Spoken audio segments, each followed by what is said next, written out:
સમગ્ર રાજ્યમાં અત્યારે ડુંગળીના ભાવને લઈને આંદોલન ચાલી રહ્યા છે ત્યારે બોટાદ ખાતે પણ ખેડૂતો દ્વારા ડુંગળીના ભાવને લઈને વિરોધ પ્રદર્શિત કરવામાં આવ્યો હતો। બોટાદ ખાતે તાલુકા સેવા સદનના દરવાજે ખેડૂતો અને કિસાન સંઘ દ્વારા ડુંગળીના ભાવ અને નિકાસ અંગે વિરોધ કરવામાં આવ્યો હતો।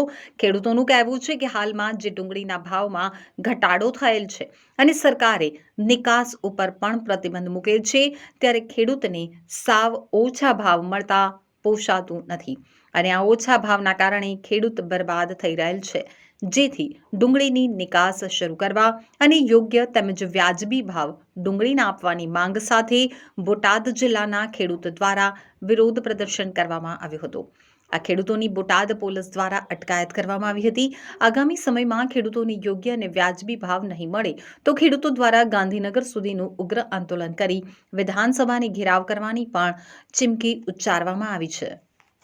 આજે ડુંગળી અમે વિનામૂલ્યે વિતરણ કર્યું અને દરેક ગરીબ માણસોને આપી અને બીજી અમે રોડ ઉપર ફેંકી, ત્યાં સુધીનું કારણ એ છે કે ખેડૂતોને જે 800-900 રૂપિયા ભાવ હતા માત્ર 200 રૂપિયા થઈ ગયા, એટલે કિસાનો અત્યારે ટેન્શનમાં છે।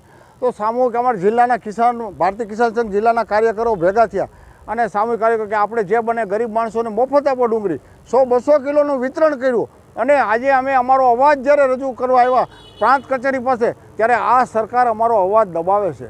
ત્યારે જો આ સરકાર અમને ન્યાય અને અમને બોલવા નહીં દે તો આ કિસાનો શું કરશે? કિસાનોના ન્યાય અને હક માટે જ્યારે કિસાનો બોલતા હોય અને એનો અવાજ દબાવે અને આજે અમારી ધરપકડ થાય અને અમને લઈ જાય, અમને બોલવાનો દે, હક ન માગવા દે, ક્યાં સુધી ચલાવી લેવું? એટલે આની અંદર ઝલક આંદોલન થશે અને અમે ટૂંક સમયમાં 4-5 આઈસર ભરી અને આખા ગાંધીનગરની અંદર ડુંગળી કરી દેવાના છે, ઉડાડવાના છે, ચારે બાજુ મંત્રી મિનિસ્ટરના ઘરે પણ નાખવાના છે। સરકારે જે પગલાં લેવા હોય લે, બાકી પાછી પેની કરવાની નથી। અને ભારતીય કિસાન સંઘે આજે ઝંડો ઉપાડ્યો છે।